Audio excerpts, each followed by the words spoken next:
Students, as I promised, I come up with another video of the next chapter of your syllabus, that is economic, social and cultural impact of the British rule. This chapter had been reduced vastly by the council, so we will be going accordingly. The first thing you need to know about the social and cultural impact of the British rule was the synthesis of the three systematic ideologies. One is conservative ideologies. The British authority who wanted a particular group of authority who wanted that we will not be interfering in the internal matter of the Indian society. Whatever the procedure, the rules, the customary beliefs are going on, let it be like that. The Mughal traditional system was taking place, let it be like that. Whatever the social evils, they are feeling that these are not good, but still they were reluctant to go and have a reform of it, to make a reform of it. These are the conservative schools. Number two is the liberal school. A particular group of historians, a particular group of philosophers among the British authority, British rule, who wanted that the Mughal rule is a vintage one, is a personal ideology, because Mughals are a particular group who cannot rule, cannot imply, cannot impose an entire culture over a complete country.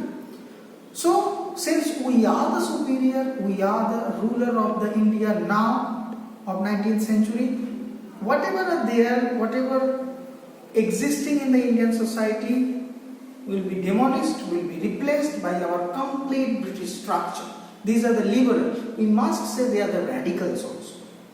Number three were the evangelicals or utilitarians. They were somewhere between these two. They realized that whatever are there in the society are not all bad. At the same point of time, not all good. So it's better, whatever is good, keep it there. Whatever is bad, replace it with our cultural activities and ideologies. So the synthesis of these three processes actually led to the social reform or the changes in the mentality of the Indian society, which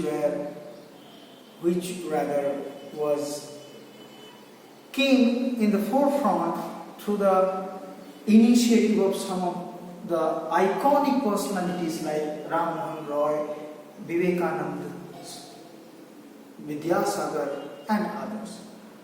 So here, the name I just told was only from Bengal. There were many other persons. There were many other societies which were simultaneously working on the other parts of India, whether it is in the southern part of India or in the western part of India, like Dayanand Saraswati, Arya Samaj, Narayan Guru in the southern part of India. Many were there. But our main emphasis will be, according to the syllabus, is Brahma Samaj. Now, Brahma Samaj had these three ideals. It was an association established by Ram Mohan Roy, a pioneer of Indian social reform movement. He used to publish a magazine, Tattvabadhani. Through this magazine, he expressed the ideals, that means the ideologies of Brahma Samaj. The ideals were good, rational things of West should be accepted. The traditional Hindu society was thinking like whatever social changes or whatever culture are being implied in the society by the British are all bad. This will be completely catastrophic for our society, Indian traditional society. Brahma Samaj was not in a position of thinking like that. They told the same thing like the evangelicals or the utilitarians had told. The same way, Brahma Samaj told that whatever are the good things of the British culture, we should accept it.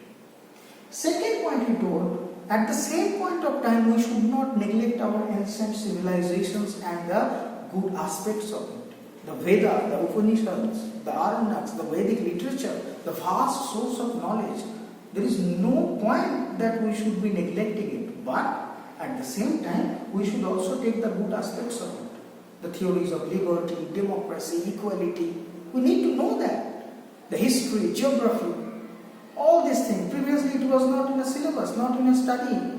In the Indian traditional society, there were mathematics, there were grammar, there were language, that's it.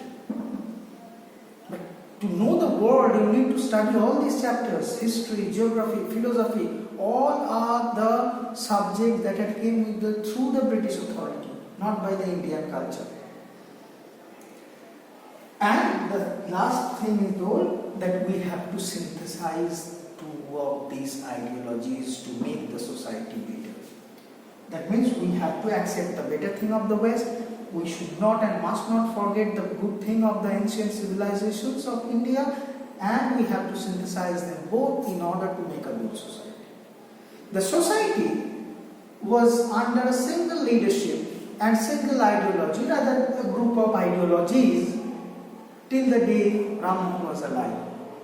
But after his death, Devendranath Tagore, Keshav Chandra Sen, and many others had confronted among the workings, among the works, among the goals of the Brahma Samaj regarding these topics.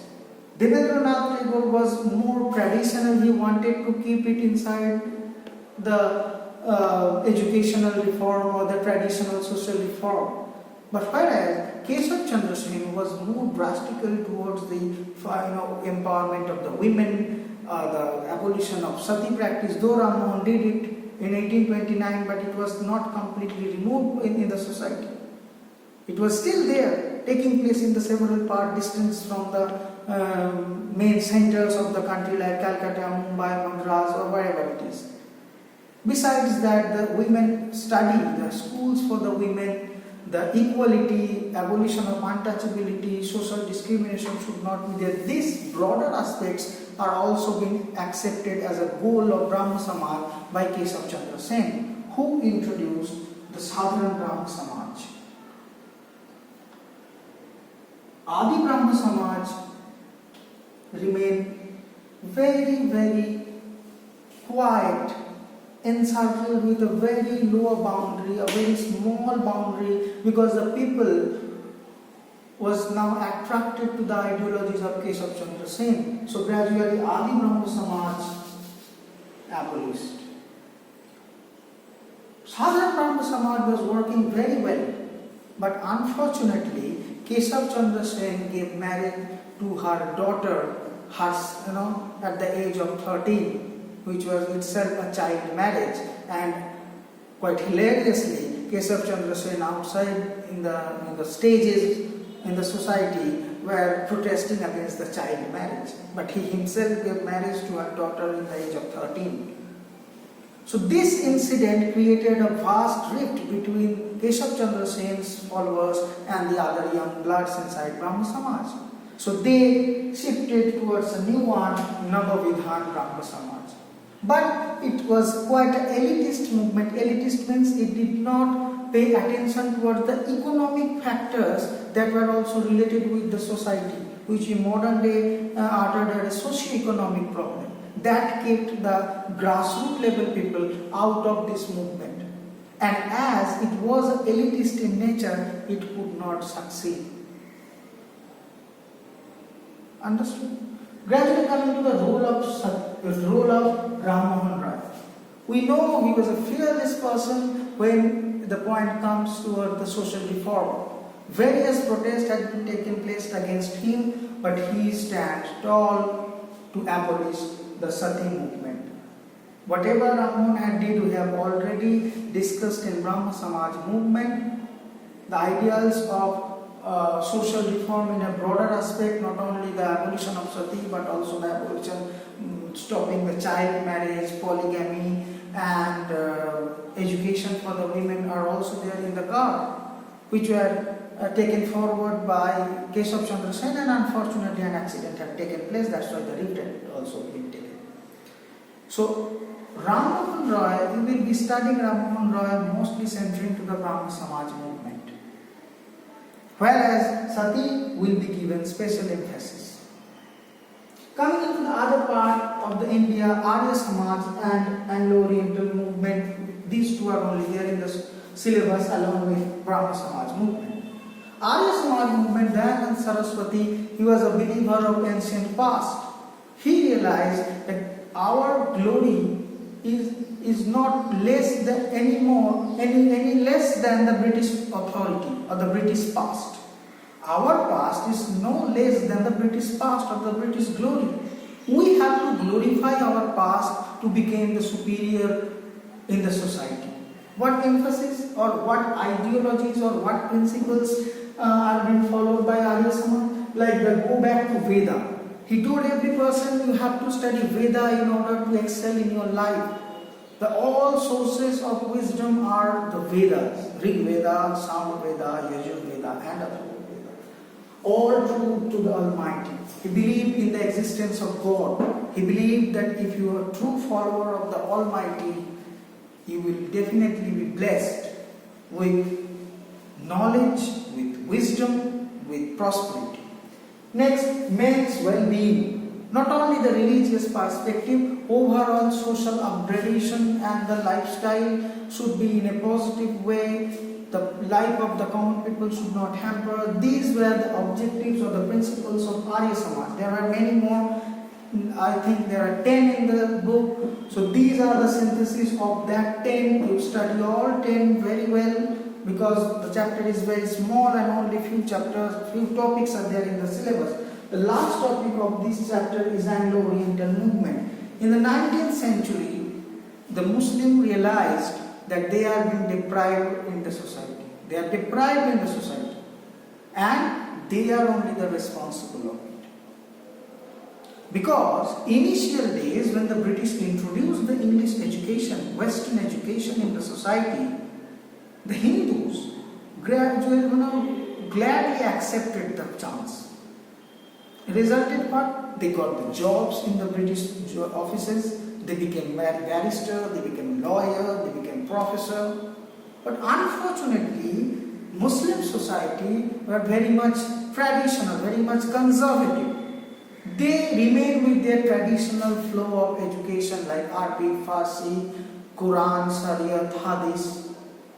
It's not wrong to study our own culture. Being a Hindu, if I study Veda, Upanishad, and being a Muslim, if I study Quran, Hadith, Shariat and all. But you have to understand the society, the transition that the society is going through. If you neglect that, you will be going back and back and back. The same thing had happened in the in the British society, in the Muslim society. The thing was pointed out by Sir Syed Ahmed Khan. He established the Anglo-Oriental College in Aligarh, which is modern day known as Aligarh University. He emphasized for the westernization of Muslim educational system, but at the same point of time, he told the Muslim society that the goal of the Muslims are not same as the Hindus.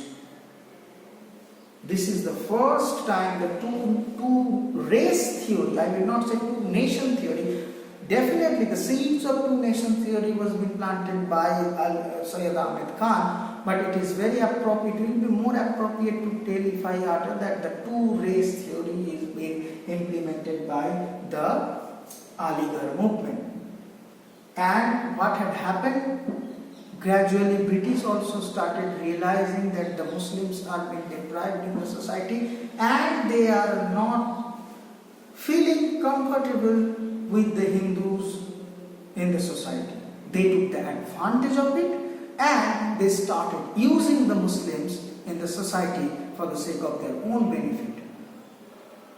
From 1905 partition of Bengal by convincing the Muslim, helping in the establishment of Muslim League, to Simla Pact, which we will be studying in class 12, that how the religion-based constituency differentiation divisions, how in the cabinet nation plan, the encouraging the two nations, the rift of the nation, and finally in the Mountbatten plan, the execution of partition of India and Pakistan. It will be not too much wrong if I say that the seeds were planted by this movement. It definitely helped the Muslim society to upgrade from the educational perspective, but also created a nasty politics in the society in form of Hindu-Muslim division. That's it for today. Hope this chapter is been well understood by you. This is already covered up very before and long ago. Study well. All the 3 chapters are completed. Now I think it will be helping you a lot to study for the examination. Stay well, stay blessed, stay healthy. Till then, bye. But keep it in your mind. Always wear the mask, even when you are in home. Study in English, speak in English, converse in English. Read some good newspapers, magazines, watch some good English program. It will not only help you to build a good vocabulary, but also help you to grow up a good future. Bye bye. God bless you.